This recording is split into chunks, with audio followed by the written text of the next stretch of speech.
What is up, everybody? My name is Hector Flores, host of the Insert Name FC podcast, a member of the Belly Up Sports Media Network. You can find us on all things Spotify, anything podcasting. That's what I was going to say. Spotify, Apple, wherever you get your podcast fix from, you'll find us there.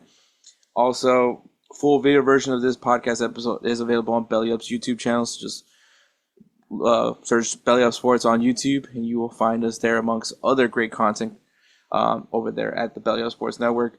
And follow us on social media at Insert Name FC on Instagram, X, and Facebook. That's how you will see all our posts that we have. We drop regularly for the podcast. This episode is it's going to be just me.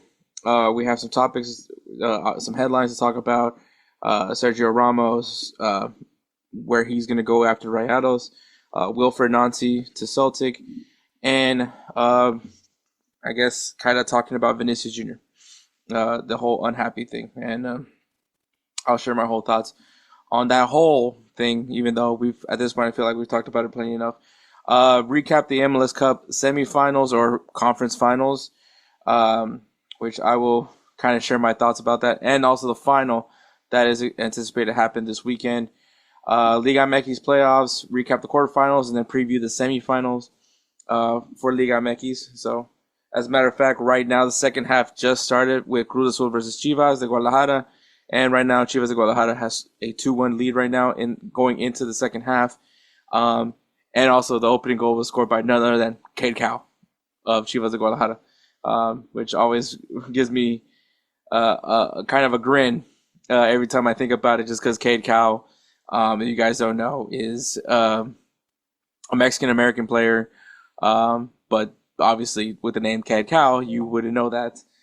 So it is a very interesting thing. It was something that me and Edward talked about a while back. But yeah, so we'll talk about. We'll see what happens, man. If there's any updates as to this game right now. Obviously, we're going into the second half of Chivas versus Cruz Azul. Can Cruz Azul respond? I mean, we'll see what happens, man.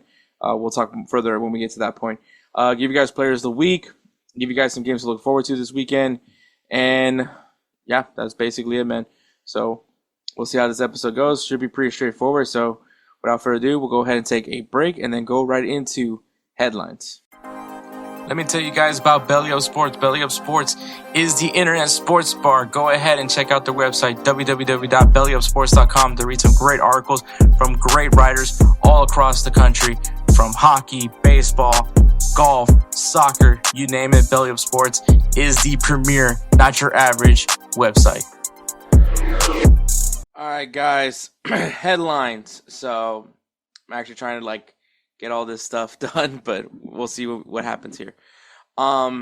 First headline is Sergio Ramos. So if you guys don't know, Sergio Ramos has announced that at the end of this contract, which is actually as soon as essentially if Monterrey wins Liga MX or gets eliminated, he will not be renewing his contract with Monterrey.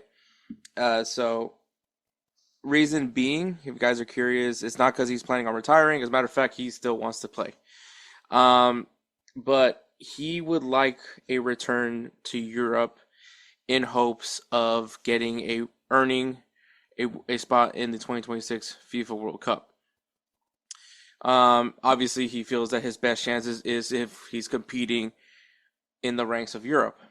Makes a lot of sense. I don't think anybody can actually disagree with that. But I think the thing to point out is that he is up there in age. I believe if he's not 40 yet, he's going to be 40. And I don't know about this, essentially the depth in the center back area, because I mean, obviously, Dean Huijsen, Corbassi. I'm trying to think of the other center backs that would be available to the Spanish national team. Let me pull up the last Spanish call up real quick, because this is fantastic podcasting. All right, Spain, their last match, which was a draw against Turkey. So you had Corbassi, Laporte. Laporte might be able to give you. I mean, even then, he's 31 years old.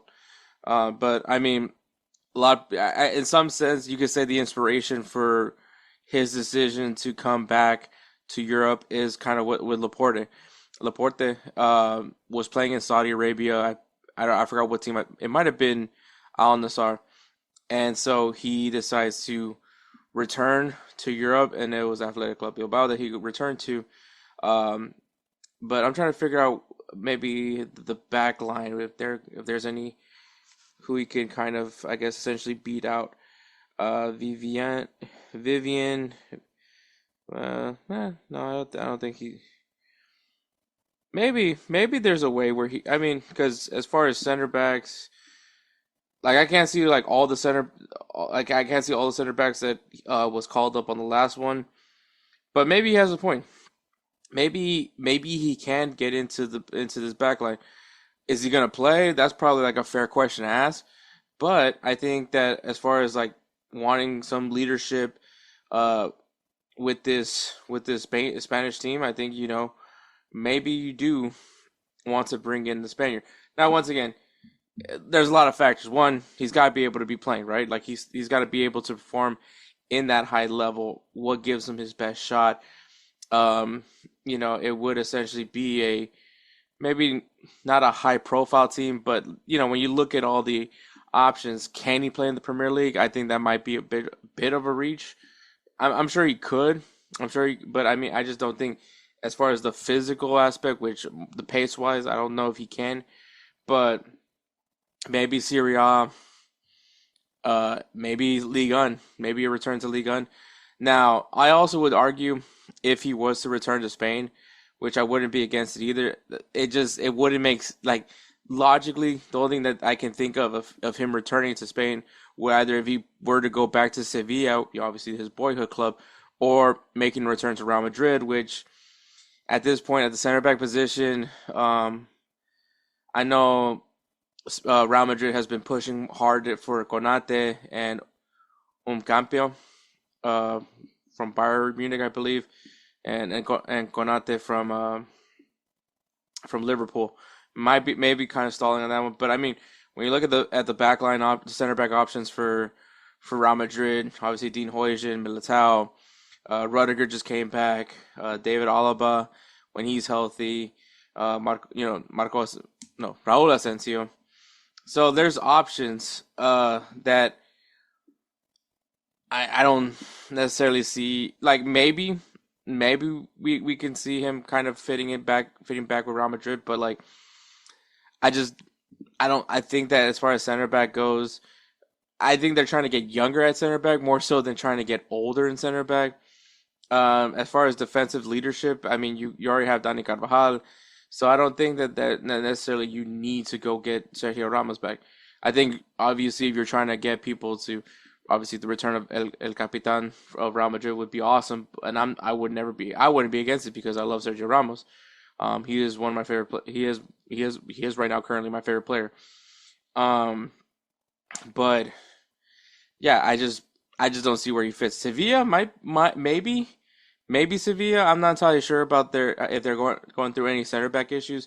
If he was to return to Spain, though, once again, I don't see him going to any other team in Spain besides those two because once again, just the sentimental value, and I think it would just be because I mean, I'll be honest, when Sergio Ramos did return to Sevilla, I understood it. I got it. I knew exactly why he was going back there, but like I just preferably don't want him to be playing anywhere else, except for Real Madrid. But there are three teams that are rumored to be interested in Sergio Ramos. That Roma, which Roma I think is very interesting. Once again, Serie A I think would be a pretty good fit for Sergio Ramos as far as how physical it is, especially on the defensive side. Um, Roma is a really intriguing situation because of the fact that they are definitely getting better and better, especially with Gasperini leading the front, leading them, especially with Gasperini leading them. I think. Wait, is it still Gasperini? Pretty sure it is. It's just gonna be me googling stuff today. Yeah, it's Gasperini. Um, I think he would be a good fit with Roma. I think Roma would be a perfect fit for him actually. Bayer Leverkusen, I think it would be an interesting situation. I think that they're still trying to figure some things out, but they have kind of looked better. They didn't obviously they believe they lost today to Dortmund, but I mean still an interesting situation to go to Bayer Leverkusen and Olympique Marseille. Um, it would be intriguing, right? Like he did play for PSG for a season. Would he go to their rival in Marseille? And I mean they're looking pretty good as well. Roberto Zerbi really has those guys really playing very well. Could that be a venture? Maybe. I think Ligue 1 would be a good option for him as well. Um, but if I had to choose, well, actually, if I had to choose, I would hope that he would go join the Houston Dynamo, but I don't think that's happening. Um, honestly, I think Roma would be if I had to pick besides Houston Dynamo, I would say Roma. Roma would probably be the best fit for him. I think Serie A, he fits very well to what Serie A does, and I think that you know with the way they're playing, if he's able to be a contributing factor to Roma in the defensive side, that could really be put him give him a strong case to be featured in the World Cup. Now, as far as playing for the Spanish national team, I think it's I don't maybe coming off the bench, maybe that's where his role is going to be, kind of be that leader in the locker room. But I just don't know. I think you're having Kurbasi, having a healthy Hoyjin, Laporte. I think that those options kind of I would favor over Sergio Ramos, and that this is some coming once again coming from a guy that uh, believes Sergio Ramos was is one of the greatest center backs of all time. But yeah, like I just as of right now, I just don't see him jumping ahead of the way Hoyjin's been playing at the way Corbasi's been playing, and I think Laporte as well. How these guys have been playing, so I really don't know like what his intention is as far as like trying to make the World Cup squad. Like, is his intentions to be playing? Which I mean, if that logic tells you he's going to want to play,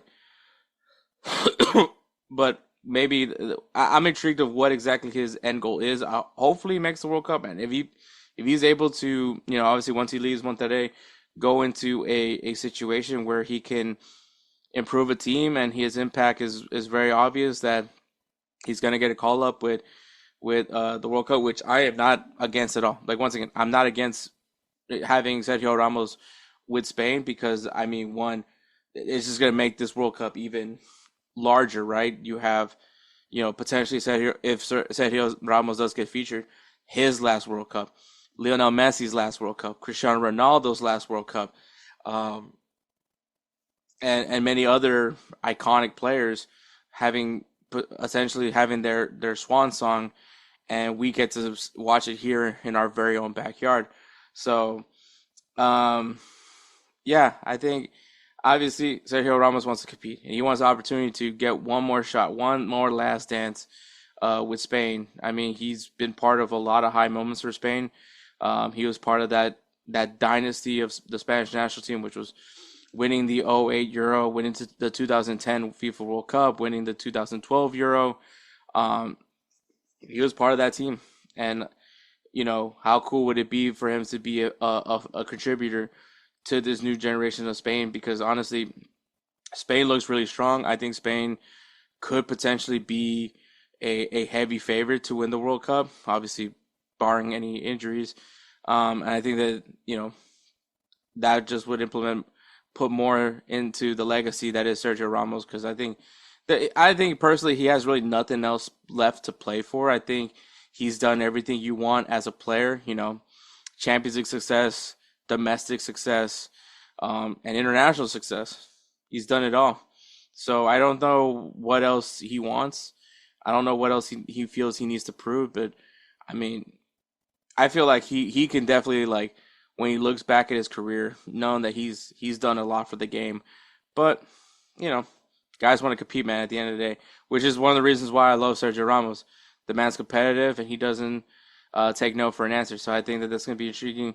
What happens? Obviously, hopefully they go. Rayados goes pretty far. They did just eliminate Club America, so you know they're a semi. They're literally one round away from the Liga MX final. So if Sergio Ramos can leave Rayados with a trophy, um, it just shows more about what he is as a player, what he brings to the table, and his mentality of how he leaves things. Obviously, Sevilla didn't look great, but once again, uh, I think this will just be another thing for the legacy of Sergio Ramos. So we'll see what happens there, man. But next one, Wilfried Nancy. So it is official. Well, maybe not official, but Wilfried Nancy. It seems that Celtic is finalizing an agreement to bring on Wilfried Nancy of the Columbus Crew to be their next manager. For you guys don't, if you guys haven't been aware, Celtic has been without a manager since October 27th when Brendan Rodgers stepped down from the role, and since then with an interim manager, which I should probably point out. I believe they're currently 5 points, 5 points behind. 5 points behind on the table. Let me see. This is great podcasting always. So yeah, as of right now, they're 5 points behind Hearts. So right now they're 5 points behind Hearts, who's leading the table, by the way. And though I will point out, Celtic does have 2 matches at hand, meaning that they haven't that Hearts has already played 2 matches more than Celtic has. So that could benefit Celtic in some sense. I believe so. I'm recording on Saturday right now.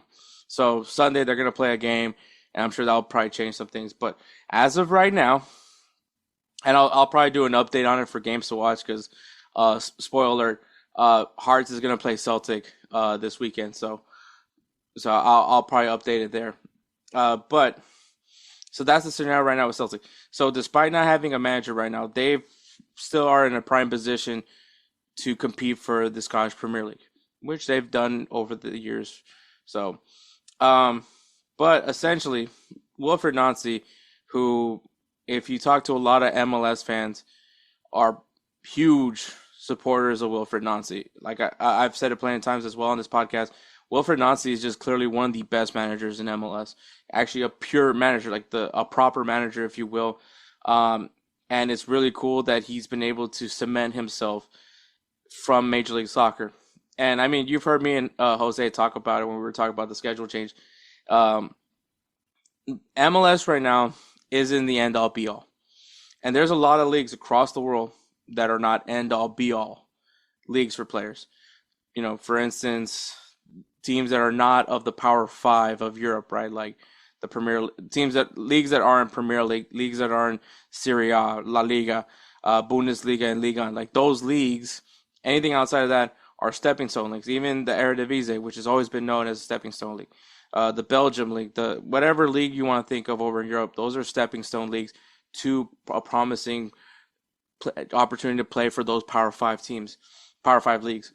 And I think Major League Soccer needs to start putting themselves in that category. And the reason why I say that is because if the MLS is able to prove that they can develop players that can compete in the next level in Europe, that also says a lot about how far MLS has gone in their player development. And that goes the exact same for coaches. If you have a coach that has done very well in Major League Soccer and enough to get an attention of a European side, goes to Europe and is considered a top manager. I'm not gonna say like elite manager, world class manager, but just a top manager, a good manager that can do what is asked of him in the European setting. that speaks volumes of the league as well. Player development and coach development are going to be, if we're able to be a league, a feeder league for the rest of the world, like for those big leagues. And I know we're talking about Scottish Premier League, but still, Scottish Premier League, Celtic is a big club. That is a massive club to be affiliated with. A lot of history behind that club. One of the biggest derbies in world football, Celtic is involved with. You can't talk about Scottish Premier League without talking about Celtic. So it is a big deal. For Wilfried Nancy, for someone from MLS, like once again, who really cemented his resume through MLS, When you think of the 2002 season that he had with CF Montreal, uh, a team that honestly, when you look at where Montreal has been recently since he left, hasn't really been a good team, and he was able to get them one of their best seasons back in 2022, and then he gets his opportunity with the Columbus Crew, where he won the 2023 MLS Cup and won 2024 MLS Coach of the Year. And even from all that, was able to get a contract with an extension with the Columbus Crew, which made him one of the highest paid coaches in Major League Soccer.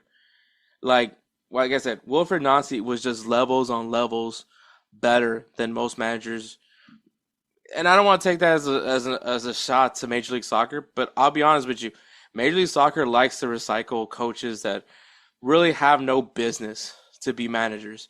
Um, and I'm sure, and that's the same thing with across the world. Like even in Liga MX, like I've seen guys that have just been recycled through numerous clubs in Mexico. So it's not like I'm speaking of something different. And I'm sure that people feel the same way wherever country they play from. That they watch and support. That there's managers where you're just like, yeah, he just gets jobs over here. So I don't think I'm speaking anything foreign as far as that goes. But uh, once again, if and I'm gonna be rooting for Wilfred Nancy. Like I already I don't support Celtic. I'm not a fan of Celtic or by any means, but obviously uh uh Cameron Carter Vickers, who unfortunately is injured, but Austin Trusty also plays for Celtic. So there's Americans that play for in Celtic. Um so I watch their matches. I watch whenever I get a chance to watch Celtic is mainly to watch those guys, but now I have another reason to watch Celtic, which is to support Wilfred Nancy because like I said, I've been very high on Wilfred Nancy since I got to learn about this guy. He's just a really good manager. He's not afraid to speak his mind. He's spoken out on some of his criticisms for Major League Soccer, and yeah, he's one of our best coaches. And if he's able to go to Celtic, which it is a high pressure job, there's a standard in Celtic. They expect to win the Scottish Premier League, and if Wilfred Nancy can deliver and do more, where probably go far in European competitions if they are in a European competition right now. Um, that's just another thing to add on to Wilfred Nancy's already impressive resume as he builds his career in Europe, which I hope is a very big career where he gets more opportunities. Like where now this is essentially Wilfred Nancy's foot in the door in Europe. If he can showcase that he can handle the pressure of Celtic, which there's a lot of pressure with Celtic if you're going to be the manager of that team. I'm sorry. That's going to speak volumes on you as a coach, but also it's going to showcase that these MLS coaches do have some quality, do know what they're talking about. So I think that this is going to help at least build some reputation for Major League Soccer. Just like when a player from a Major League Soccer team moves to Europe and performs in Europe, it speaks volumes of that MLS isn't slowing guys down or making them lazy. So I think that yeah, if you're an MLS fan and you're seeing Wilfred Nancy hopefully making this move official, yeah, you're gonna be proud. You're gonna be happy that this is happening for him. Like you want to see this happen for him. I don't see why you wouldn't. So we'll see what happens there, man. I really hope it happens, man. I really hope so. So Wilfred Nancy, yeah. I mean, it sucks that you have to leave Major League Soccer, but I know it's for the best. I know Wilfred Nancy wasn't expecting to stay here for the rest of his career. He wanted to go. He wanted to go test himself in Europe, and that's really what everybody else wants to do. When you're playing professionally football, you look. It's even guys in any country, whether you play in Colombia, Brazil, Argentina, Mexico, USA, um, Asia, anywhere in Africa, you want to be able to get an opportunity to go play in Europe and prove yourself in amongst the ranks of Europe. That's everybody, and that includes coaches as well.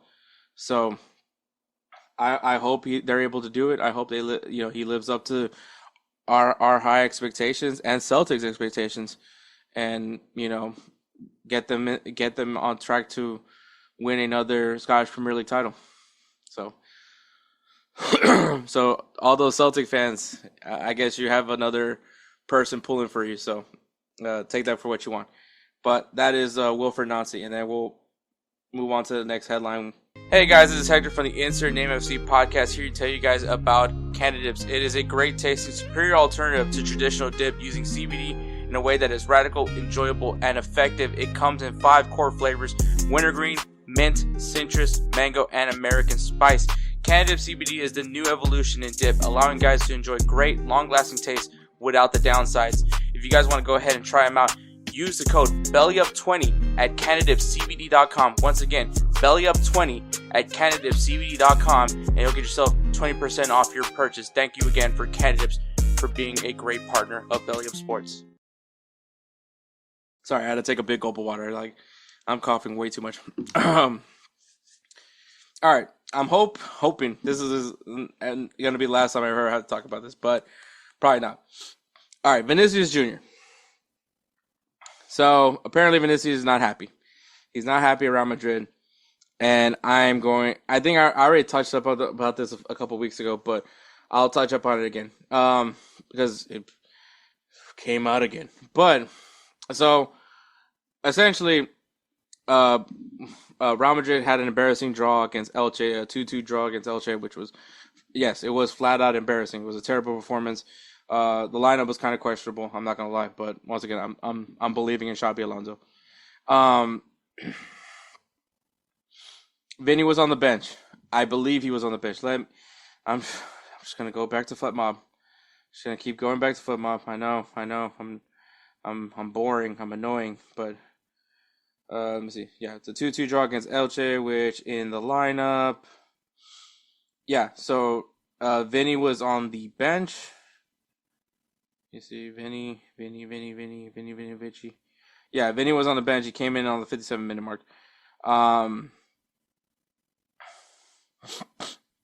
Which, they started Rodrigo over Vinicius Jr. Obviously, once again, he's just rotating out the squad. Which let me just double check one more thing. Which was the Olympiacos game, which I believe Vinny did in fact start.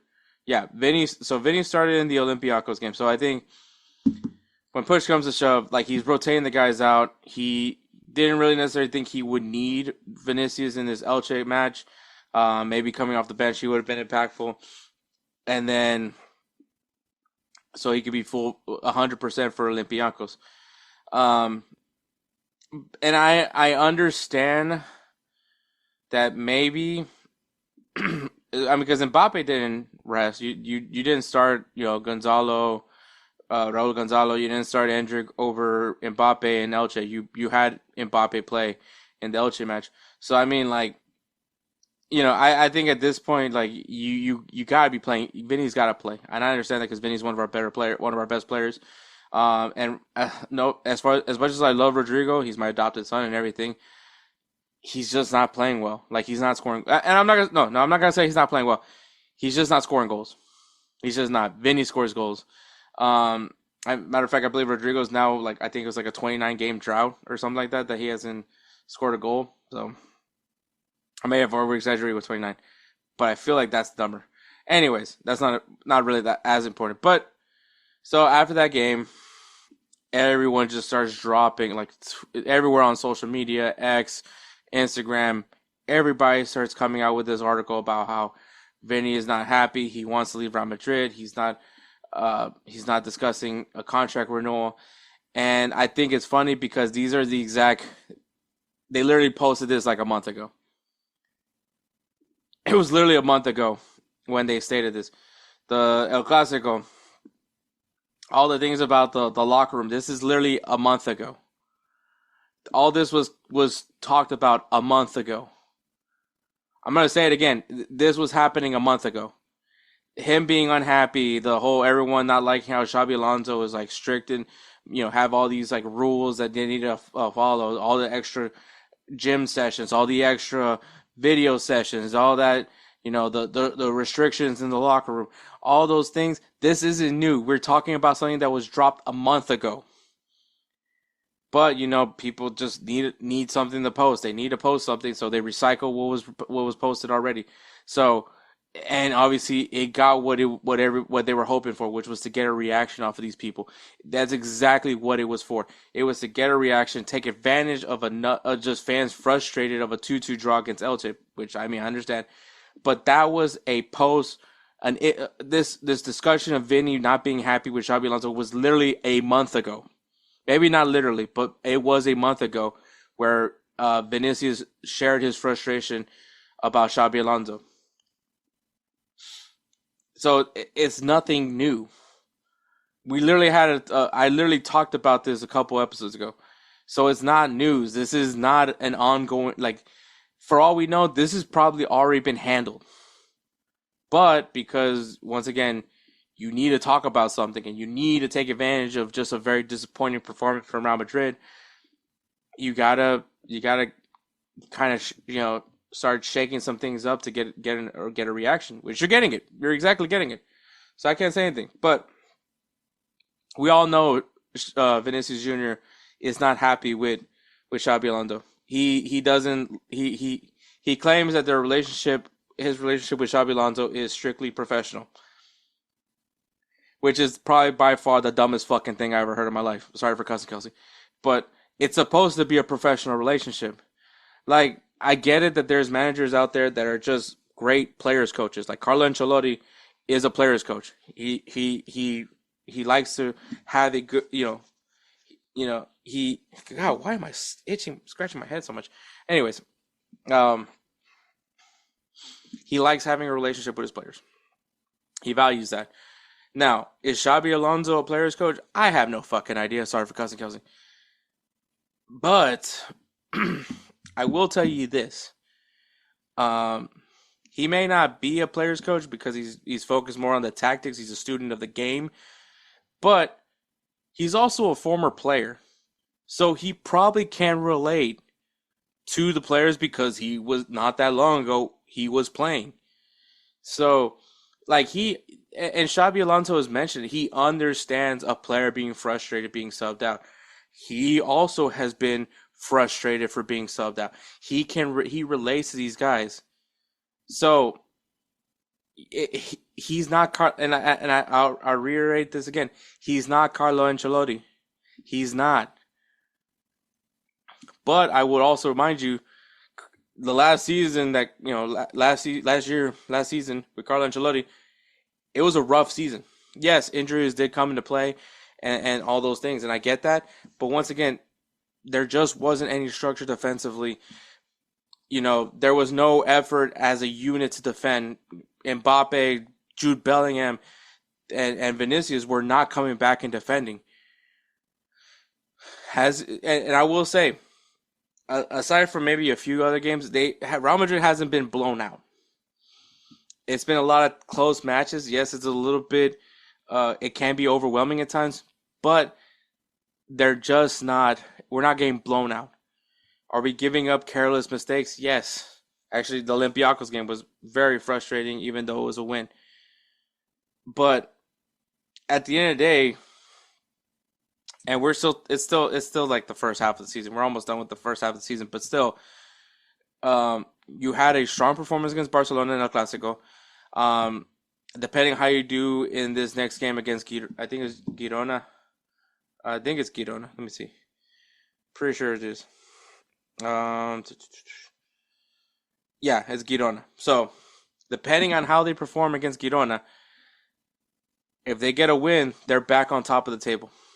So, this whole thing about that one, you can't say the club is performing poorly because they're doing fairly well. As a matter of fact, Kylian Mbappe is looking like he might be topping his goal production from last year, outdoing his goal production from last year, which, by the way, he won the goal scorer amongst all competitions.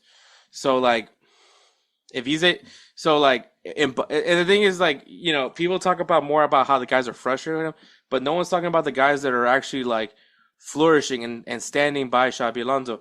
Kylian Mbappe is one of them. Thibaut Courtois is another person. Um, Carrera is obviously newer signing, so maybe not a good example to pull. But there's guys that are genuinely happy with Xabi Alonso and are buying in with what Xabi Alonso wants to do. Now, are there guys that aren't happy? Rumored to be Jude Bellingham, Federico Valverde, Endrick, and Rodrigo, and I believe Ferland Mendy, but Mendy hasn't really been playing, which is unfortunate. But because the guy is a dog. But if you notice, Jude Bellingham was dealing with an injury, so hasn't really been playing much. But I think maybe for like the role, here's the thing: Arda Güler, which Xabi Alonso made it very clear that this is a guy that he wants to, utilize a lot more. Well, him and Jude Bellingham kind of play the same position, unless you put Güler on the wing, which there's so many moving parts and questions. So Bellingham, maybe just because the role that he has to play doesn't particularly like it. Valverde, I mean, this guy literally plays everywhere on the field, but I think that at some point he wants to be a midfielder. But at the end of the day, he's the captain of Real Madrid, and as long as Dani Carvajal is on the field. But he's one of the vice captains for Real Madrid, and I think that I'm not entirely sure if that's a real true. Once again, these are rumored. Endrick, I totally get. The guy hasn't been on the field. The guy doesn't play. He's gonna go to Lyon on loan in January, so I get it that he hasn't been happy. He hasn't been happy since he came to Real Madrid because he's not playing. So I get that. Rodrigo, he was rumored to leave Real Madrid this past summer. He didn't go. He stayed put. He was doing drills with Xabi Alonso. But yeah, he hasn't really been playing and he hasn't really been performing.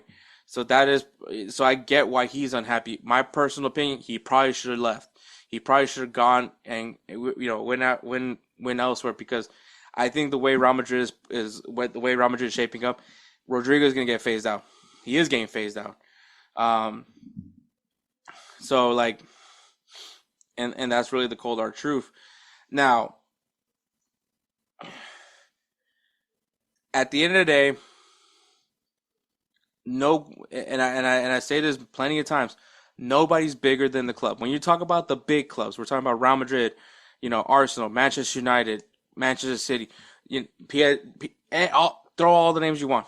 PSG might be a little bit different, but the Bayern Munich, the Borussia Dortmunds, all those big clubs across Europe, the saying continues: no one, and I mean nobody, is bigger than the club.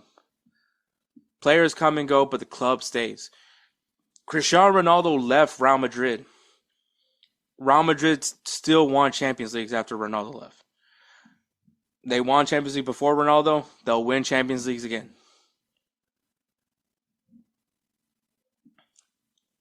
That's the way it is. Real Madrid is just, it's Real Madrid. People are gonna want to come play for this club. If you want out, go.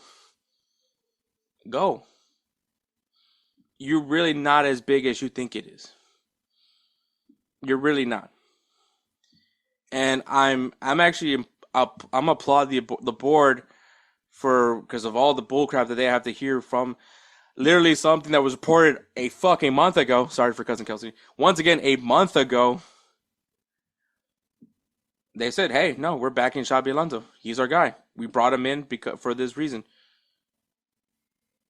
We're gonna see this project through." And it's like, you can't sit here and say that he's an unproven manager, because he literally got Bayer Leverkusen a league title. He got Bayer Leverkusen undefeated. They went invincible the year they won the Bundesliga. So you can't sit here and say that he's unproven, because once again, Bundesliga, which has been dominated from Bayern Munich for many years, ended the streak. That Bayer Leverkusen team, which, by the way, when Xabi Alonso took over that Bayer Leverkusen team, was on the cusp of not looking great. Mind you, they fired their manager at the time, and then when Xabi Alonso came in, got them into a better position. I believe Champions League position. So he got them from wherever they were on the table, which was not really in a good position, I don't think they were relegation bound, but they were not in a good side of the table.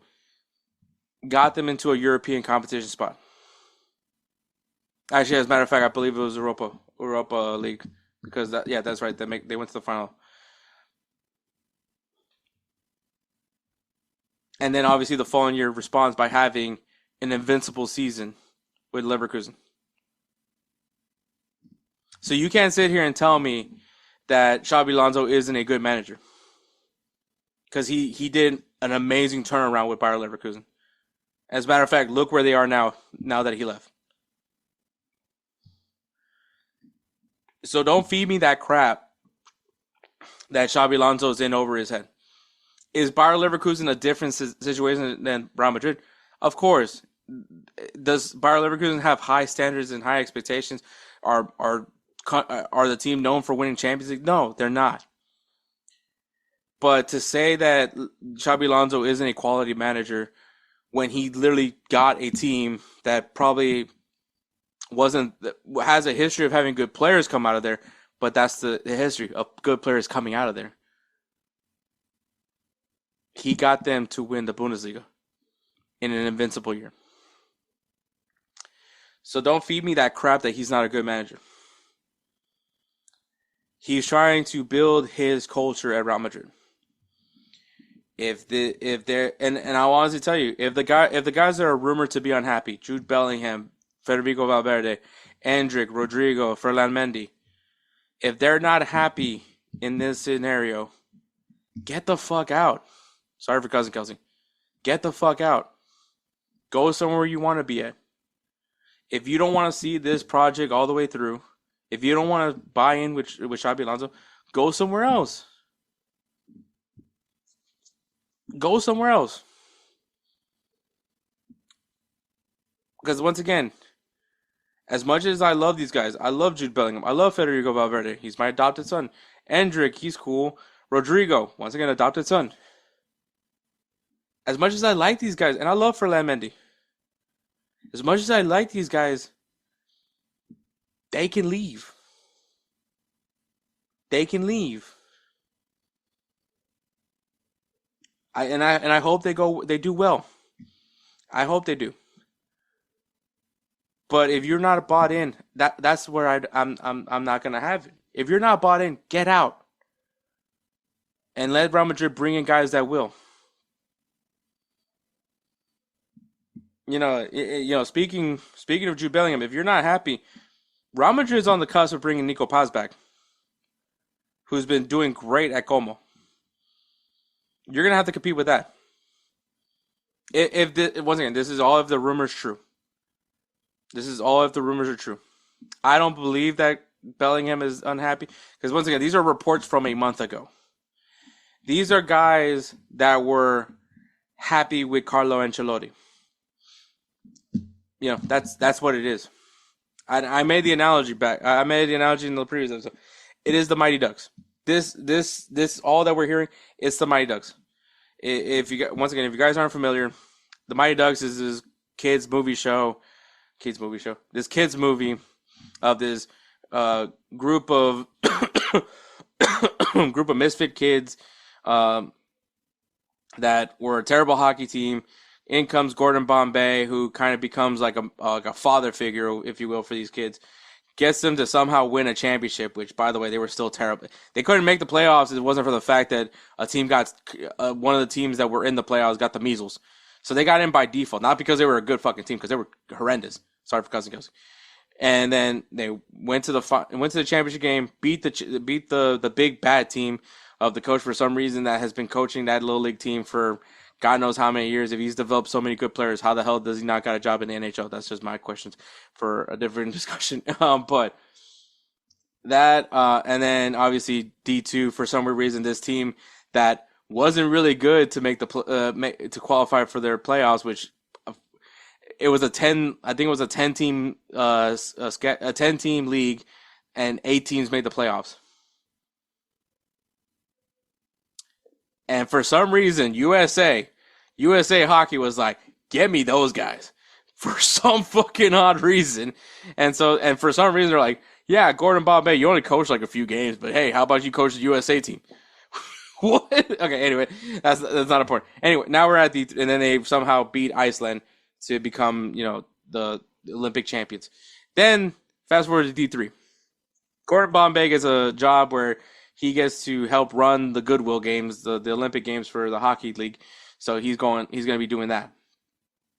So then these kids are all got like all this ragtag group of kids that had no business representing the U.S. and now have gotten a full ride scholarship for this like prestigious academy. They don't have Gordon Bombay anymore. Now they have this new coach. This coach that is by the rules, an actual hockey coach. And he's not buddy with the guys. He's not having them, learn to pass by using eggs and, having guys like chase them down with a lasso. Like he's not doing that. Like he's having them actually do drills. Even points out that, hey, our fat goalkeeper that never stays in shape probably shouldn't be our goalkeeper. Maybe the girl that's called Julie the Cat Gaffney, who apparently has led the league in clean sheets. Maybe she's the one that should be the starting goalkeeper. All these things. So this coach and Charlie Conway, for some fucking odd reason, which probably got a lot more special treatment from Gordon Bombay, mainly because he was banging his mom. But I like how this discussion just turned into a whole like synopsis of the Mighty Ducks. So and then obviously he's unhappy. Gordon Bombay isn't there. He feels like he left the team, and he hates this guy because he doesn't like the way this guy coaches, and all this blah blah blah blah blah. Vinicius Jr. is Charlie Conway, and Carlo Ancelotti is banging his mom. That's what I'm getting to at this point. Carlo Ancelotti has this father-son relationship with Vinicius Jr. Now that Carlo Ancelotti isn't there, and he doesn't have that same relationship with Xabi Alonso, because Xabi, one, is just not that kind of guy, because for him, maybe he likes the strictly professional relationship. Maybe he doesn't want to be your buddy. And I think Vinny just doesn't like the change. I think that's where it comes down to it. Vinny doesn't like the change. And once again, this is reports that happened a month ago. I'm just going to keep reiterating that. It's a report that happened a month ago. This is what we're talking about. A report that happened a month ago that, once again, media just got bored and needed something to rattle some people. So they reposted a report that happened a fucking month ago. Sorry for cussing, Kelsey. So, yeah, that's where we're at. But, the update now, once again, I did mention that Real Madrid is backing Xabi Alonso. Just want to make that bountifully clear. Abundantly clear. There was an update. So Vinny apparently is now willing to accept a reduced term contract. Wonder why? I wonder why. Well, one, tensions have cooled off because it has been a fucking month. Sorry for cussing, Kelsey, but it has been a month since, all that shenanigans has happened. And two, he hasn't really gotten any offers. And I honestly tell you why. As much as I love Vinicius Jr., and I love Vinicius Jr., I love how he plays. I love the whole has his heart on his sleeve. Does he get a bit emotional? Definitely. But I still love him nonetheless. I love the way he is, the tenacity and all those things. I'm perfectly fine with the total package that is Vinicius Jr., with the good, the bad, and the ugly. And there is a lot of ugly. But not everybody's going to be able to tolerate that. Not everybody's going to tolerate that. So if you, and then here's the thing, here's the kicker. You want this father-son if you think that this father-son relationship with Carlo Ancelotti you're going to get with somebody else, you're probably not. Because the teams that essentially he was kind of interested in was like Manchester City, Pep Guardiola. I don't think you're going to get that father-son relationship with him. PSG, you're definitely not going to get that relationship with Luis Enrique. Luis Enrique is not afraid to call you out on your bullshit. Sorry for cussing, Kelsey. If you go to Bayern Munich, you think Vincent Kompany is gonna let you just go around being a little punk? We've seen him chew out players at Burnley. We've all seen the video. What makes you think the grass is gonna be greener? You're not. And once again, there's a reason why there's not many clubs that are reaching out. One, his price tag is too fucking high. Sorry for cussing, Kelsey. His price tag's high. So, and once again, his contract expires in 2027. So, if he wants to leave the club's got to be willing to pay a good amount of money for him. Like he's going to be one of the highest transfers. Uh, and teams like PSG and Man City essentially would probably have the money for him, but an Arsenal, no. Manchester United, I would be very intrigued if they were able to pull the money up. So your options are either PSG, which clearly they're not interested in him. I mean, why would they? They have Doué and they have Kvaratskhelia. Why would they want him on the wing? They're good. Man City, I don't really think they have any use of him. I mean, they literally shipped Jack Grealish to Everton. So why? Because he didn't play. So why would you bring Vinicius Jr. in? So really, honestly, the only league I was specifically say that can afford him is Saudi Arabia. And do you think Vinicius Jr. wants to go play in Saudi Arabia? Not now, not yet. Probably maybe when he's like 35, maybe. But not now. He wants a Ballon d'Or. And the only way he's going to get a Ballon d'Or is if he plays for a top team in Europe. Real Madrid probably gives him his best shot. You just have to buy in. And you know what? And going back to the Mighty Ducks, Charlie eventually does suck it up and buys in on what this coach was doing. And what did they do? Once he bought in, played two-way hockey, defensive hockey, because he was, Charlie was more for being a goal scorer, not a defender. But once he figured that out, he realized that this coach was really good. He built a really good relationship with the coach. Coach gave him back his seat because he was the captain of the Mighty Ducks. And they beat the varsity team. Because he bought in. So moral of the story is, coaches are going to come and go. Players are going to come and go. You just have to buy in whatever the new coach is doing. Probably the moral of the story. Unless he sucks. Like, if we're talking about, like, just a terrible coach, I mean, that's a different story. But if you're a team like Real Madrid, you're going to get good coaches. So, but the real moral of the story is, this was an article. This whole conversation, this article, the articles that were written about the whole Vinicius not being happy and not doing a contract renewal, all this came from a conversation that happened a month ago. A conversation that happened a month ago. A temper tantrum that happened a month ago. That is all that this is based off of. All that's what it's based off of.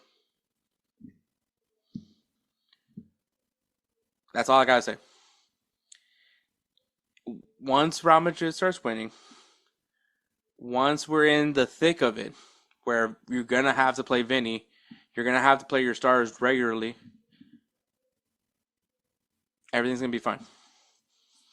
Once everybody gets bought in, once everyone buys in, which I'm assuming everybody has, things will be fine. Things will be fine. Well, all right. We're going to go take a break and then go into MLS Cup playoffs. Fight and win! All right, guys. MLS Cup playoffs, the semifinals or the conference finals has concluded. And before we get into the conference finals, yes, the winner of the conference finals gets a trophy. Shut the fuck up about it. Sorry for cussing Kelsey. But honestly, I swear to God, like the people that just don't like MLS, the people that just don't like MLS always have to find something to complain about. Even though this thing has been going on for quite some time, obviously it's been publicized a little bit more because of obviously who got to lift a certain conference final trophy. But yes, in Major League Soccer and in most leagues in the U.S., there is a trophy that is lifted after the conference finals. That's why I keep trying to word this as obviously conference semifinals, conference finals. final. I get that that sounds weird, and it should be just quarterfinal, semifinal, and final. But MLS is broken down into two conferences, Western and Eastern Conference. And I know this sounds foreign to the football people, the football stands, the people that love Premier League, love. First of all, the whole concept of a playoff format in general is foreign to those people. But if you know and understand sports here in America, like it's funny because the people that are talking so much trash, as if you guys don't watch NFL, as if you guys don't watch uh, NBA. As I get it if you don't watch MLB, I totally get that part. But as if you don't watch NBA and you guys don't watch NFL, like you're gonna sit here and be on your little high horse, acting like as if we don't see an AFC championship game, we don't see an NFC championship game, we don't see an American League division, American League championship series, and National League championship series, and we don't see a Western Conference final, Western Eastern Conference finals, like as if that didn't exist before this. Like I said, I will say, as much as like, yes, MLS has to do a better job of trying to gain that audience, that football fan audience, because once again, I reiterate this over and over again.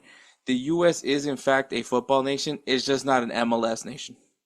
Major League Soccer, not that they don't value that league. Same thing with the U.S. men's national team. Some people, a lot of people, choose not to support the U.S. men's national team and support another country, which to me that is bizarre because unless you have a real connection to that country, i.e., for instance, me and Edward, we're both Salvadoran Americans. We have family from El Salvador, so we support El Salvador. But we're also American and we support the U.S. men's national team. Like that, those are our countries. It baffles me seeing a dude wearing an England shirt when you're not from England. And this isn't a shot at John Rawlings. So John Rawlings is in fact English. Like, don't let that accent fool you. The dude grew up in England. But that's my point.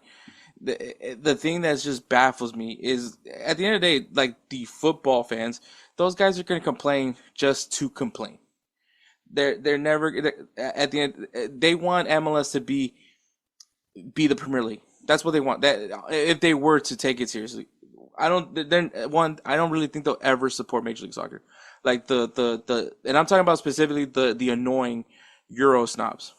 I'm not talking about people that do in fact give MLS like a fair shot, but the guys that just want to complain about MLS. Oh, it's not a serious league. You can't be serious. This can't be serious. Like those people I entirely despise because you can't take it for what it is. You have to complain. Just you there's something about you. You just have to complain about something that you don't even watch. And that's the part that even baffles me is that you take time out of your life, time that you can spend on your family, a hobby, anything.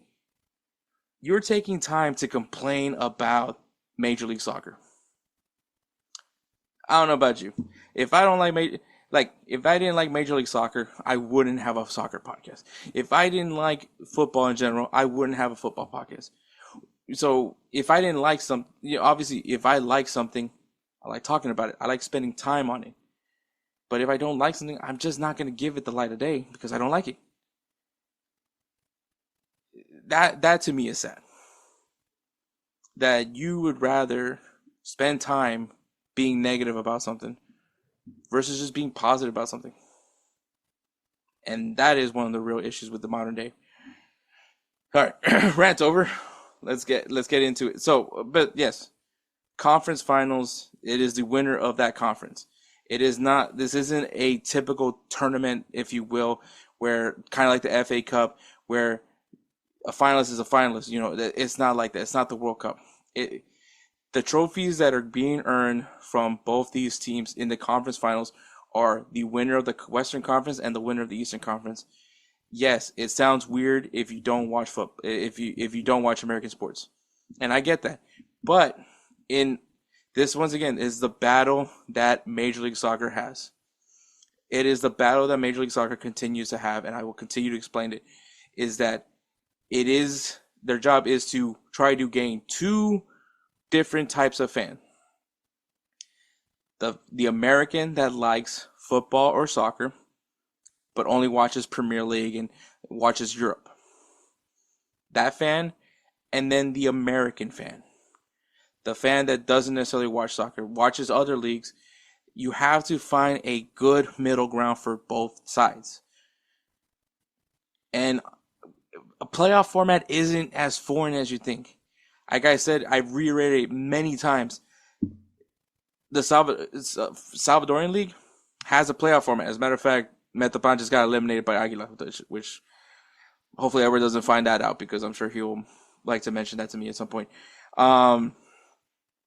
Liga MX playoffs is like, I'm literally watching Cruz Azul playing Chivas Guadalajara in a quarterfinal. So the concept of a playoff format in football isn't a foreign concept. But because the U.S. does it, it's weird. We can't take this league seriously because we have a playoff format.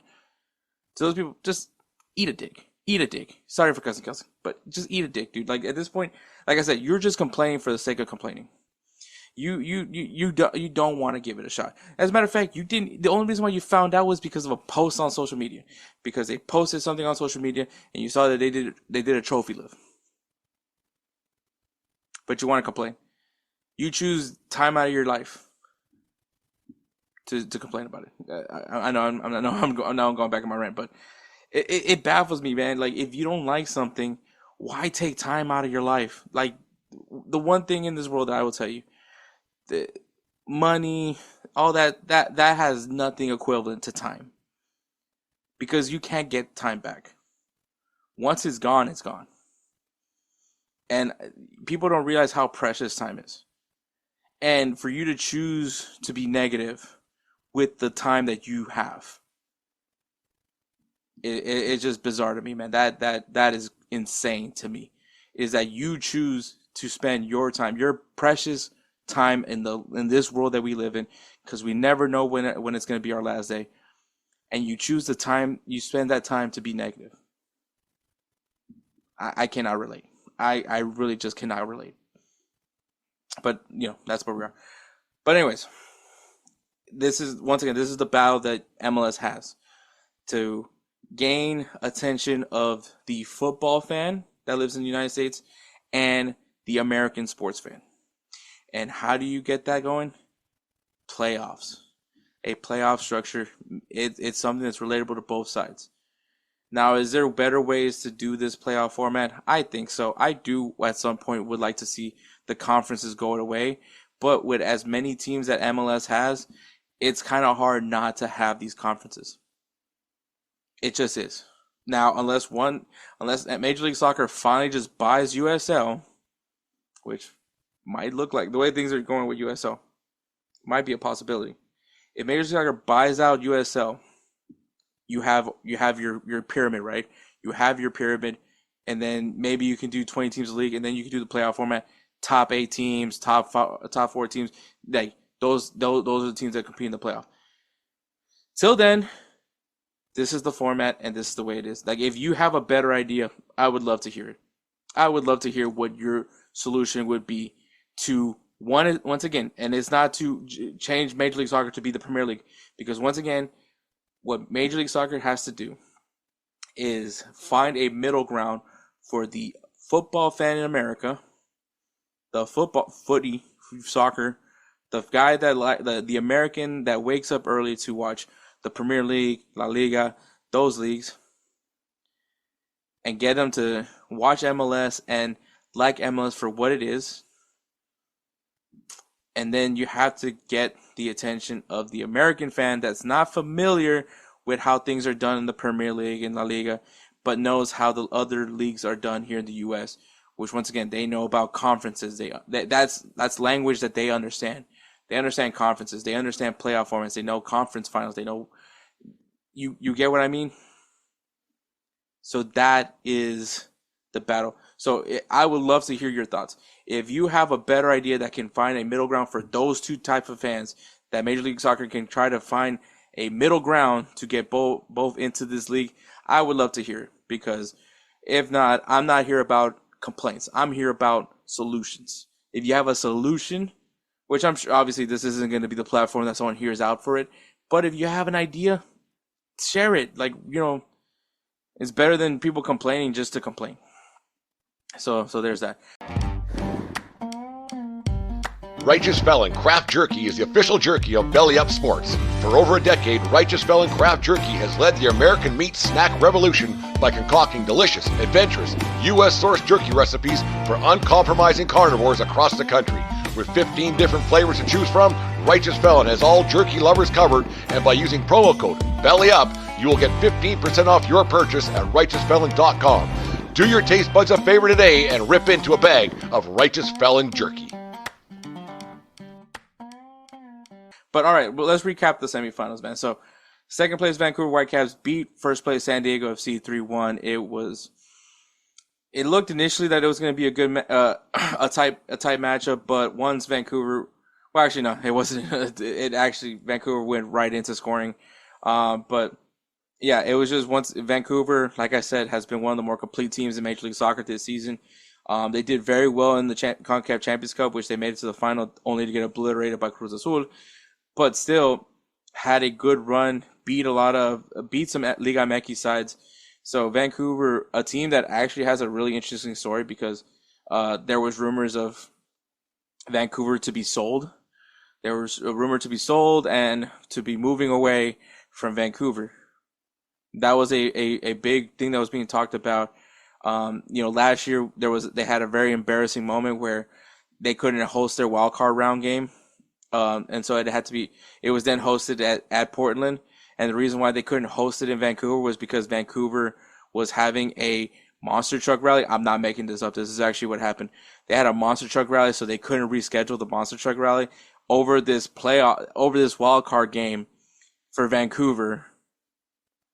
And so they just settled to play it in Portland. So the team that got a higher seed and at least had earned the possibility of having a home game in a winner-take-all match lost that home field advantage because the stadium refused to reschedule a monster truck rally. I'm really not making this up. That happened. You can Google it. You know what? Go ahead. Google it right now. I'll let you Google it right now. Just Google it. I'll be right here.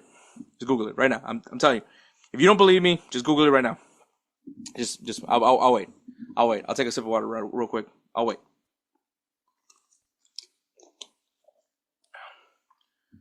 Okay, you believe now? All right, cool. So that happened. That really happened. But going into the season, a lot of people were kind of counting off Vancouver just because of the uncertainty that was going on with the club. Clearly, that didn't matter because they went on a run. They looked really strong. They looked like one of the best teams in Major League Soccer. And I still very much believe that. I think they're one of the, as right now, I think they're the most complete team in Major League Soccer. Defensively, midfield, attack, they're just complete. They play like a unit. They know what to do. And it's guys that have really proved themselves. Brian White, another solid year for himself, despite, I think, health concerns, but still played very well. You have Ryan Gauld back.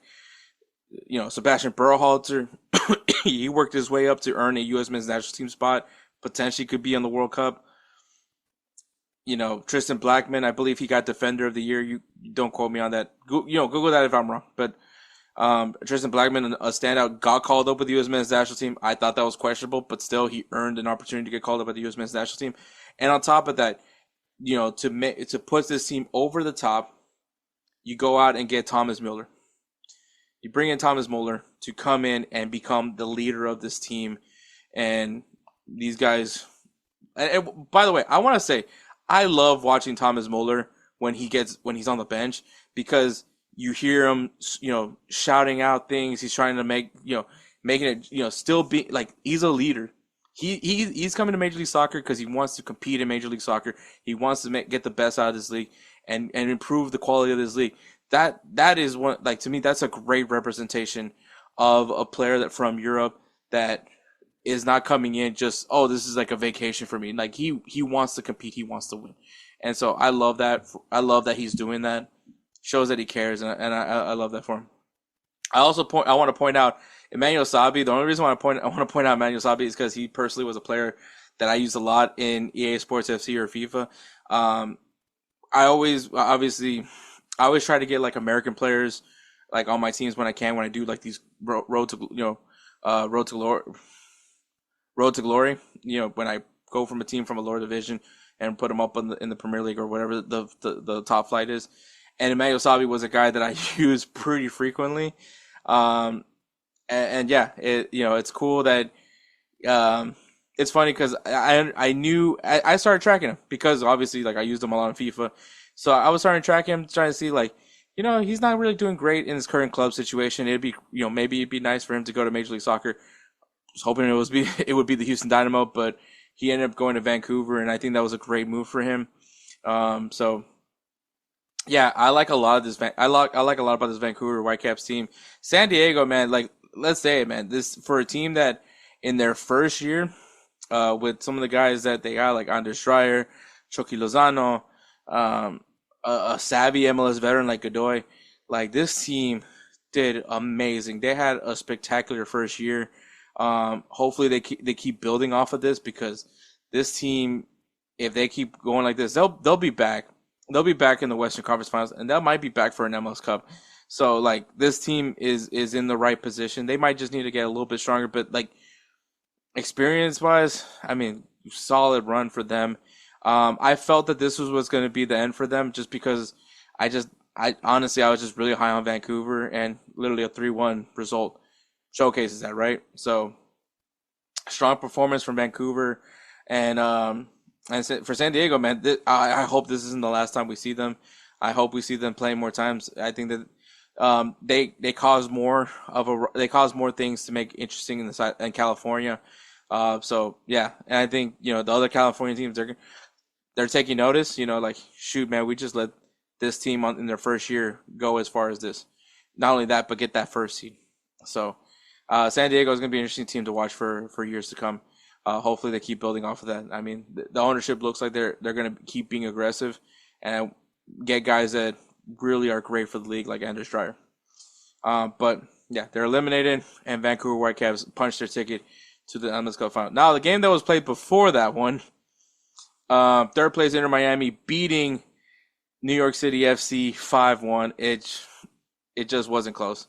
It felt like it got interesting. They were New York City was down 2-0. They did respond. You thought maybe that was going to be a change in the game, but no. I mean, Inter Miami just kept it going, man. They kept getting their opportunities and just continuing to expose them.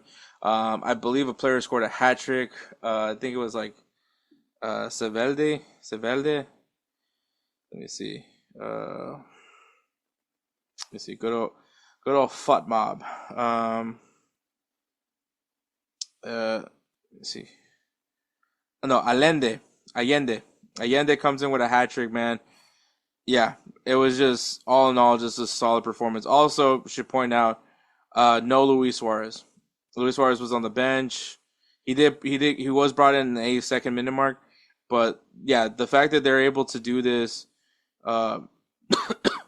without Luis Suarez, which was said to be a really big addition to the team, it shows that they can work well going younger. Because I mean, Allende, younger than Luis Suarez, 26 years old. Silvetti, he's 19, so they pursued to go over a little bit younger of a team, and it's working out, man. It's working out really well for them.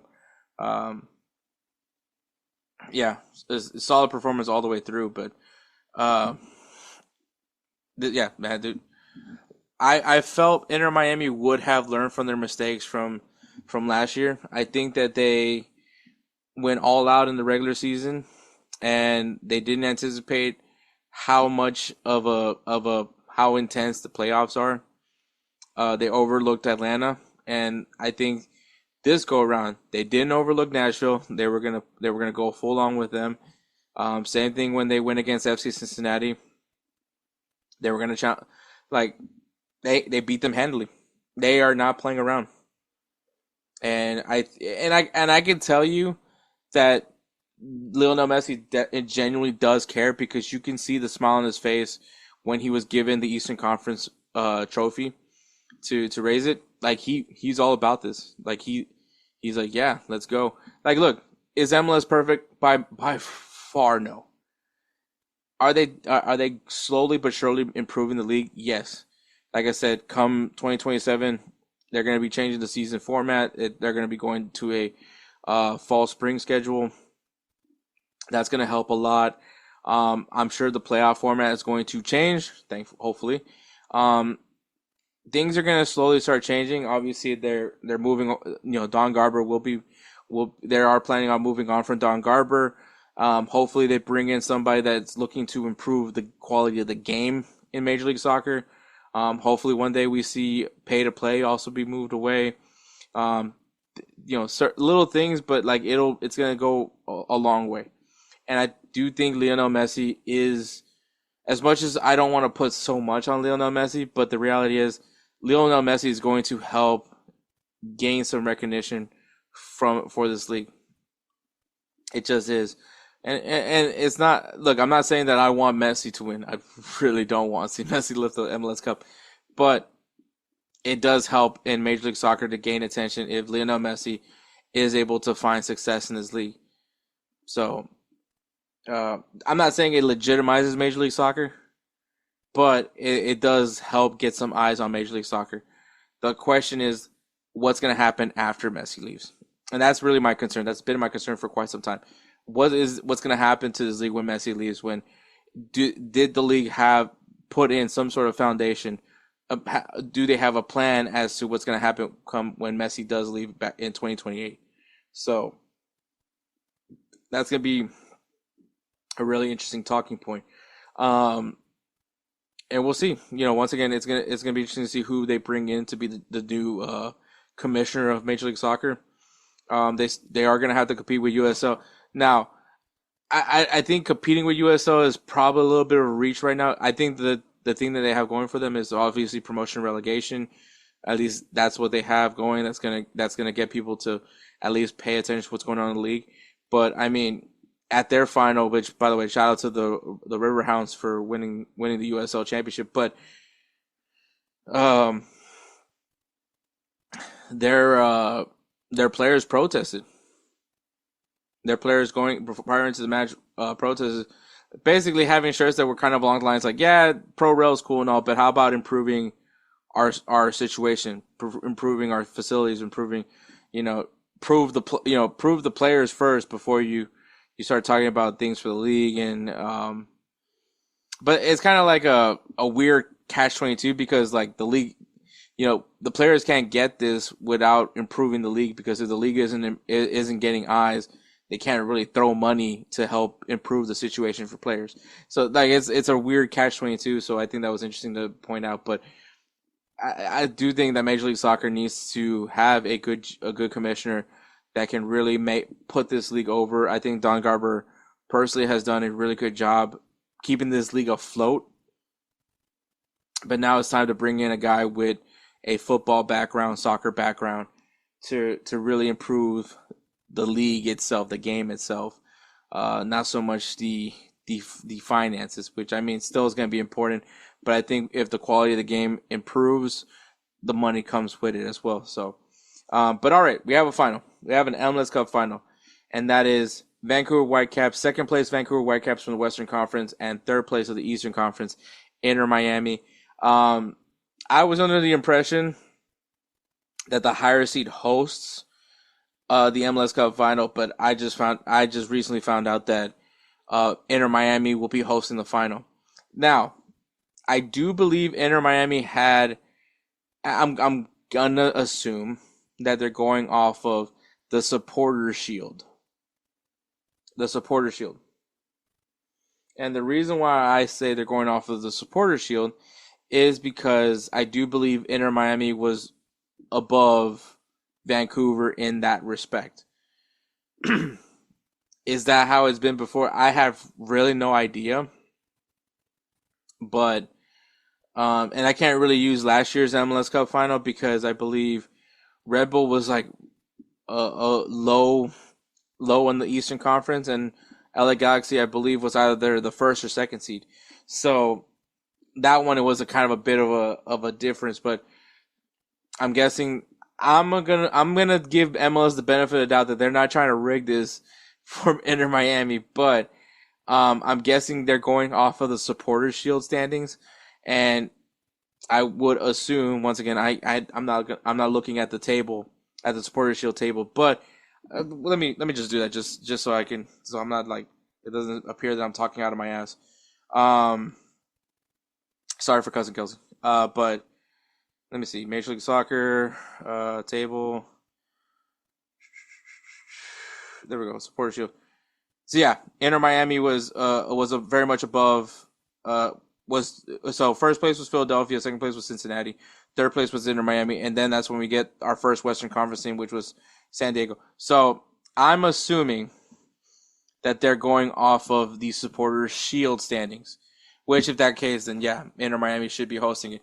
Now, if we were going off of just what seed you were on your respective conference, it probably should be Vancouver.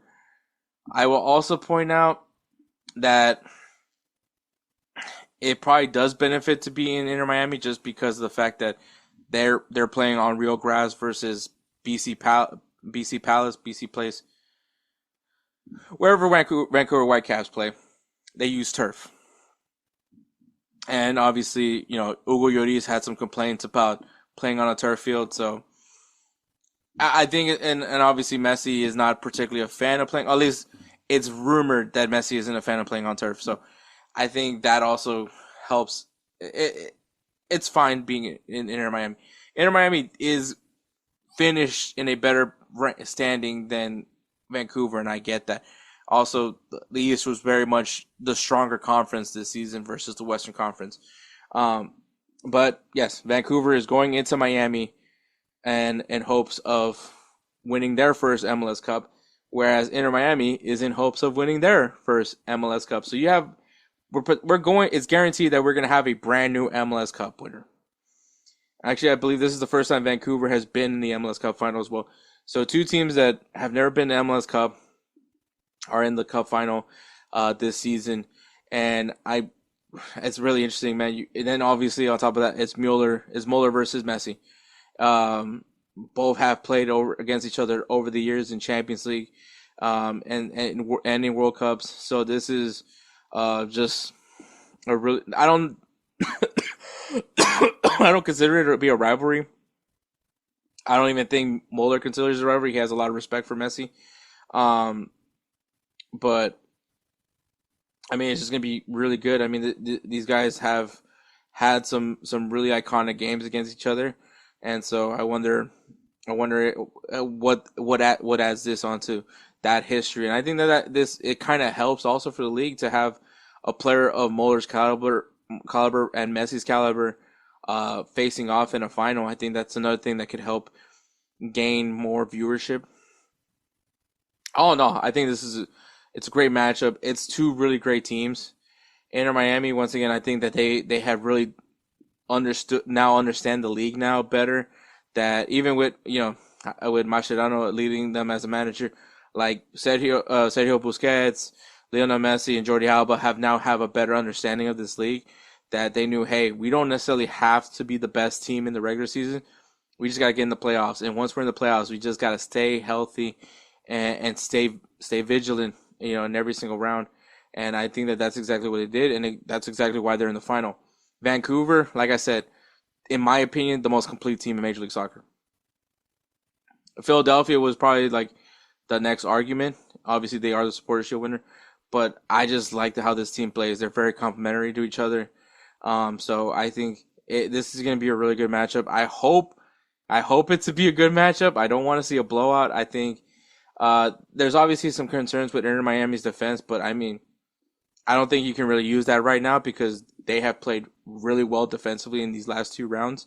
So, yeah, I think this is going to be a good matchup. I think both teams are going to put up a great fight. And as far as a winner, man,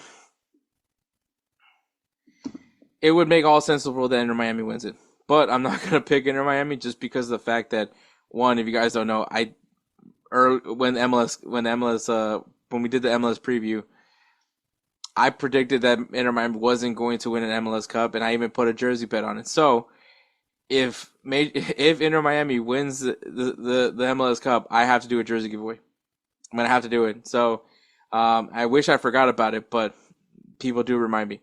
And So I'm really gonna be pulling for Vancouver. I don't. I mean, I have some reason to watch it. Obviously, if to support Vancouver, mainly because of Manuel Sabi. So that's why I'm rooting for Vancouver. Also, on top of that, I would really like not to give away a jersey. So, but I will say it's going to be headlines.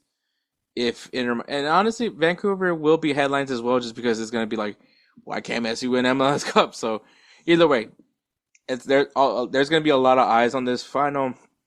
I think Apple. I do. I want to say it's going to be on Fox. Apple TV is going to obviously have the game. Um, they once again they took off the paywall, so you just um with a regular Apple TV account, you can watch MLS Cup final. But I believe it's gonna be on Fox. Let me do my due diligence and actually make sure I have like the information available for everyone instead of just talking out of my ass. So um MLS Cup final. Oh yeah, it's gonna be on Fox. It's gonna be on Fox 2:30. I hate myself. Okay. Should just let's look at the time.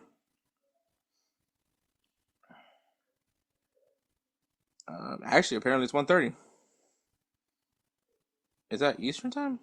Okay. Okay. West. Okay. All right. So 1:30 Central time, 2:30 Eastern time. The MLS Cup final will be, so it's a little early, but you know what? It's fine. It'll be good. It'll be a good matchup. But yeah, I'm gonna be pulling for Vancouver mainly because I would like to not give away a jersey. So that's just me. But yeah, that is the MLS Cup final. I hope it's gonna be a good one. I hope it's gonna be a competitive one. But we'll see how it all goes. But all right, we'll go ahead and take a break and then go right into the Liga MX quarterfinals recap and semifinal preview. Anything's possible. Anything's possible. All right, guys. Yes, I literally just waited till the Cruz Azul Chivas game finished before I actually did the preview for this.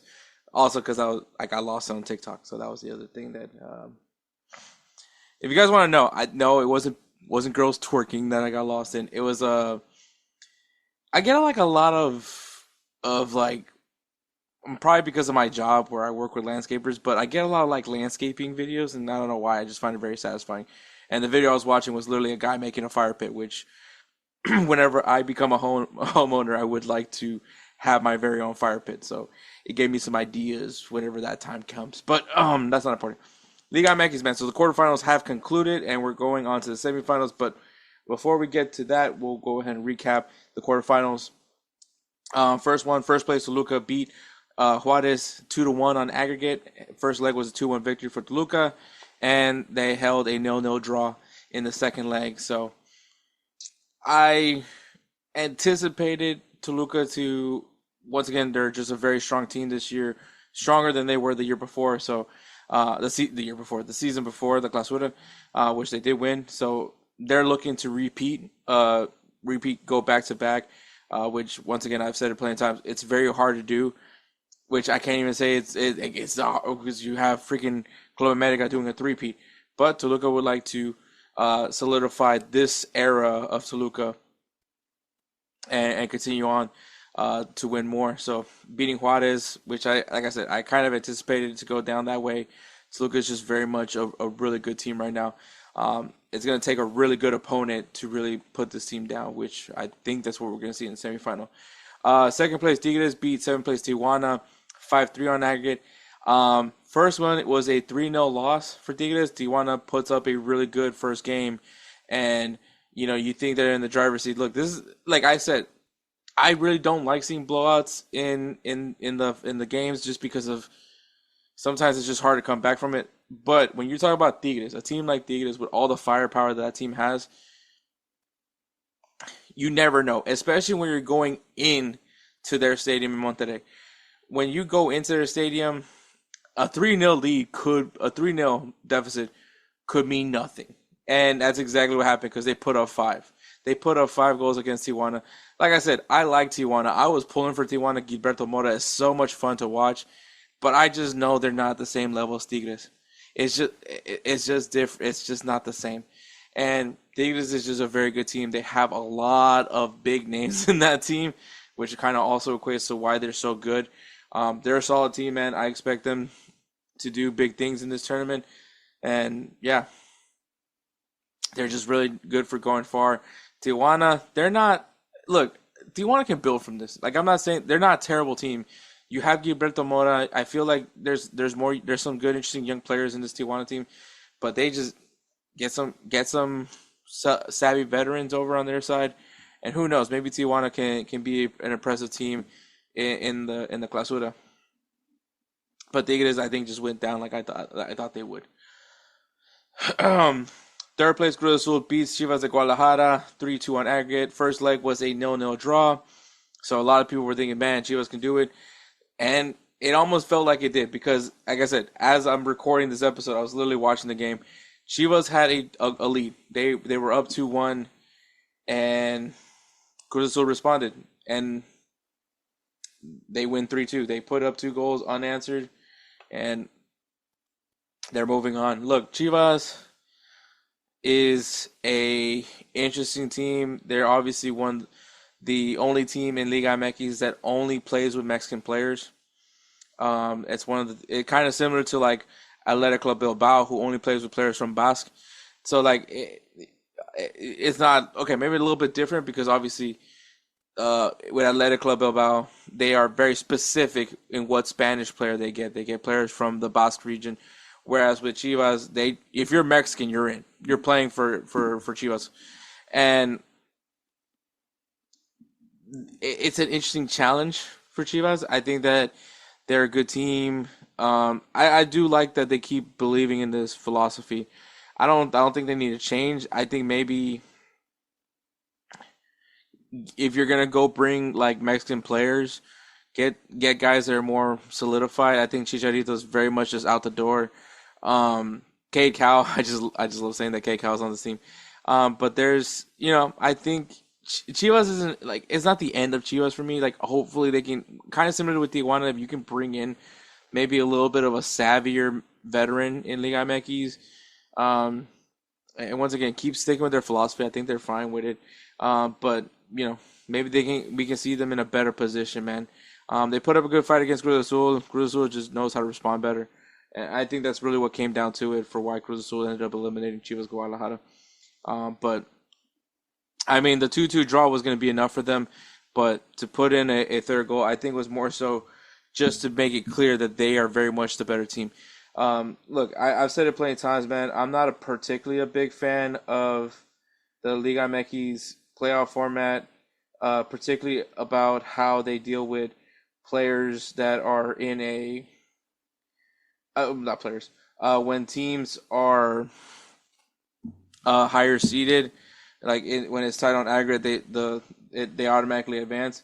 So, like for me, this was a good good that Cruz Azul was able to get the third goal in because, like, this is a game that I would love to see extra time. I would love to see penalties. But obviously, because either way, if this was tied on aggregate, Cruz Azul would have moved on to the next round because of the rule, the higher seed advances automatically. But yeah, Cruz Azul moving on to the next one. Now, so fifth place Monterrey beats Club America 3-2 on aggregate, and I said it. I called it. I told y'all that I felt that because this was a very even matchup, that I felt that there was a good chance that Monterrey could beat Club America. I don't view it as an upset. I think that they're both very on the same playing field. And yeah, first game was a 2-0 victory for Monterrey. So going into that second leg, they were in the driver's seat. Is it everyone knows 2-0 is a dangerous lead. Anything can happen if you get comfortable with a 2-0 lead. But and it looked like it was going to happen because Club America responds, scores 2 goals. Alex Zendejas scoring, I believe, either one or both of them. So they were looking great. They looked like they were, once again, the home field advantage was going to come into play for them. But Monterrey, of all people, Petarame, who is a Mexican Argentine, got called up with the Mexican national team. That was kind of weird. Mexican fans, if you didn't think that was weird, let me know. But thought it was a little weird to see Petrame play for Mexico, but hey, I don't know if anybody's really happy about the recent call for Mexico.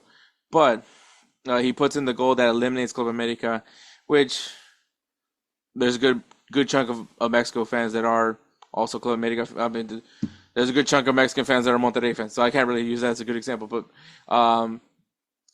there's a lot of Club America haters. There's a lot of Club America haters. But Monterrey, really good team, really strong team. Obviously, potentially this could be it for Sergio Ramos with Monterrey. So I'm not saying they're playing for Sergio Ramos. I'm not saying that at all. But if Sergio Ramos wants to win a trophy before he moves back to Europe, this team is good. They have something here in Monterrey, and it's going to be interesting how they perform, especially in the next round.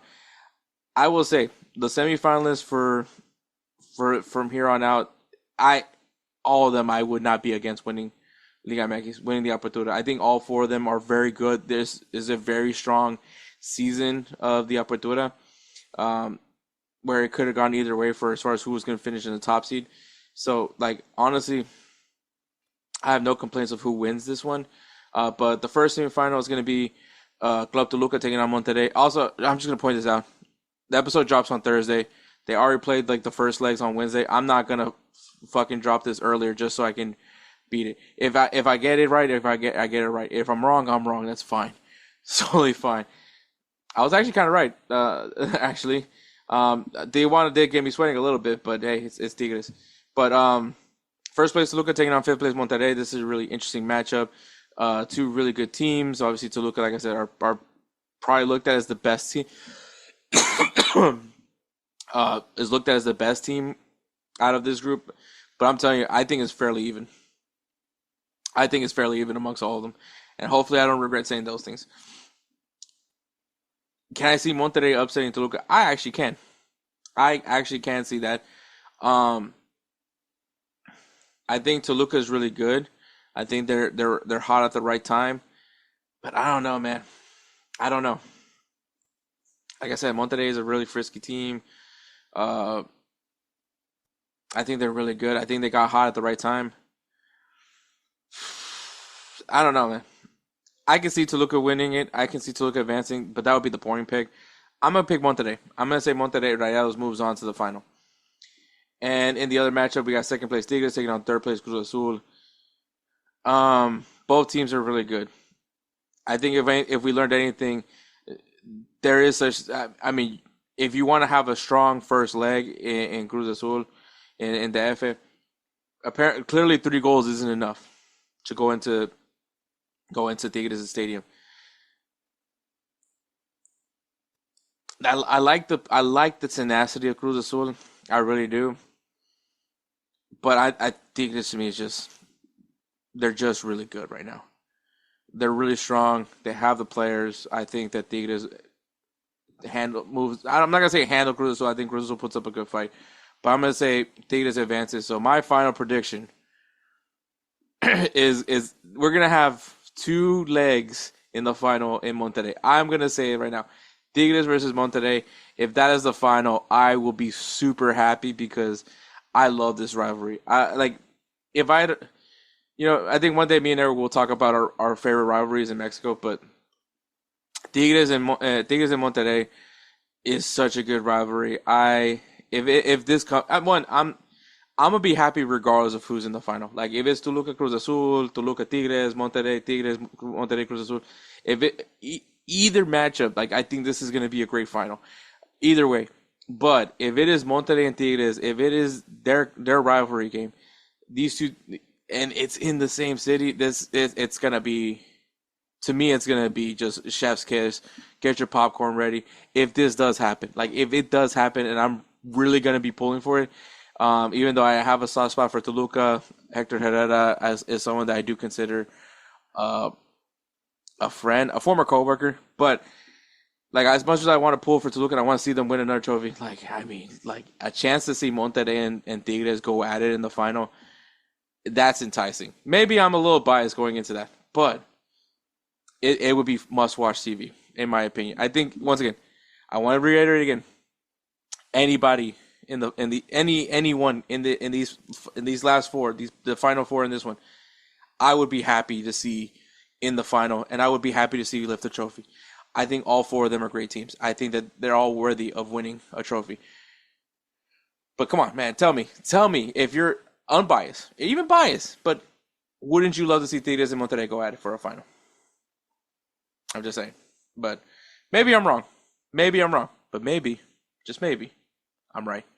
But all right, we're going to take a break and then go right into Players of the Week.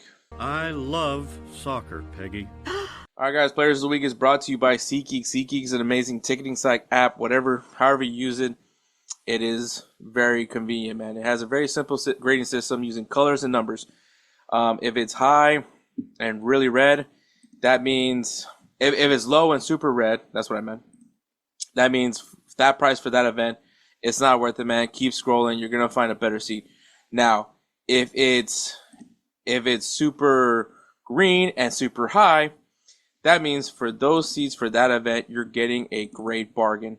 Go ahead and enjoy your event, man.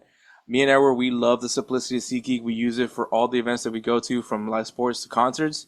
And if you guys aren't sold just yet, for first-time users, use the code BELLYUPSPORTS at checkout and save $20 off your first purchase at SeatGeek. SeatGeek Life's an event. We have the tickets. My player of the week is Kenan Yildiz, who scored 2 goals in Juventus' 2-1 victory against Cagliari. And Edward's player of the week is Phil Foden, who scored 2 goals in Manchester City's 3-2 win against Leeds United. So congratulations to Yildiz and Foden for being our players of the week. Once again, guys, go to SeatGeek. Use that code BELLYUPSPORTS at checkout. Save $20 off your first purchase. SeatGeek, Life's an event. We have the tickets. All right, guys, games to watch this weekend. I mean, we just talked about it. Liga MX, MLS Cup final. Who's going to win MLS Cup? Who's going to the Liga MX final? We're going to find out this weekend. Also, Benfica taking on Sporting in Portugal. Big rivalry game. We'll see what happens with Jose Mourinho and his boys as they take on Sporting. Also, I believe Celtic won their game this weekend, so they have a chance to jump over Hearts. So, big important matchup for Celtic if they want to have a basically back on top of the Scottish Premier League. We'll see what happens there. In Liga, we got Lille taking on Marseille and PSG versus Nantes. In the Bundesliga, we got VfB Stuttgart versus Bayern Munich and RB Leipzig versus Eintracht Frankfurt. In the Serie A, we have Inter Milan versus Como and Napoli versus Juventus. That should be a really good one, guys. Make sure you guys go watch that one. In La Liga, we got Real Betis taking on Barcelona and Athletic Club Bilbao versus Atletico Madrid. In the Premier League, we got Arsenal taking on Aston Villa. Little Emi Martinez reunion right there. And Manchester City taking on Sunderland. Obviously, this is not all the matches that are being played this weekend, but if you guys need a good beginner's guide, we gave you guys some good matches to look forward to. So make sure you guys check that out. All right, with all that being said, we're going to take one last break and then wrap the show up. Hey everyone, it's Ryan from No Credentials Required to talk to you about one of our newest partners at Belly Up Sports, SeatGeek. Yeah, live sports is great on television, but the feeling of being at the arena is a priceless experience. That's why our friends at SeatGeek are there to help you find the best tickets at the best prices. Not only can you get tickets to sporting events, but you can also get tickets to concerts, comedy shows, musicals, and more. Search for your desired event now at SeatGeek.com, enter promo code BellyUpSports at checkout, and you save $20 off your first purchase. SeatGeek. Life's an event. We have the tickets. All right, guys, I want to give a shout out to Belly Up Sports, man. Check out the website, bellyupsports.com. Lots of articles constantly being written. Obviously, NFL, college football, all sports. I'm sure there's some WWE stuff as well. John Cena's farewell tour, I'm sure that's something to be talked about. UFC, whatever sports is going on here in the U.S., it's going to be talked about over there at Belly Up Sports. So check them out, bellyupsports.com. Follow them on X and Instagram at Belly Up Sports. So you can see what's all that's going on. They are being very, very active on social media. You can see me talking Major League Soccer over there as well. So make sure you guys go ahead and check it out. Goals TV, man. Check them out on YouTube, Goals TV. Also follow them on X at Goals_TV and on Instagram at Goals.tv. Man, there's a lot of great programs going there. Obviously, you'll find me from time to time on Wake Up MLS. Check out Eric Winala's show, Unleash. Lots of great stuff over there at Goals, man. Congratulations, by the way, for hitting 10K. They're just growing and growing, man. If you guys want to see what's going on over there, check it out over there. It's great stuff, man. And, of course, if you guys listen to the audio version of this podcast, you hear some great, sick beats, and that is made by no one other than Roosevelt Spencer. He is the namesake of the Roosevelt Spencer Player of the Year Award because of how great he is, man. We love Spencer so much that we had to name that award after him. And the beats he has is amazing.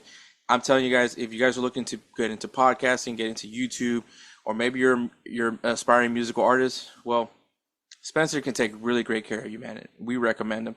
So follow him on Instagram at ThatGuyDope. Once again, at ThatGuyDope. And if you guys message him, tell him, hey, we need some beats. The guys from Insert AMFC has sent me over here. Please help us because he will take great care of you like he always does with us. So make sure you guys do that because we do love Spencer. And with all that being said, man, thank you so much for listening. Catch us next week when Airward comes back. Take care, guys.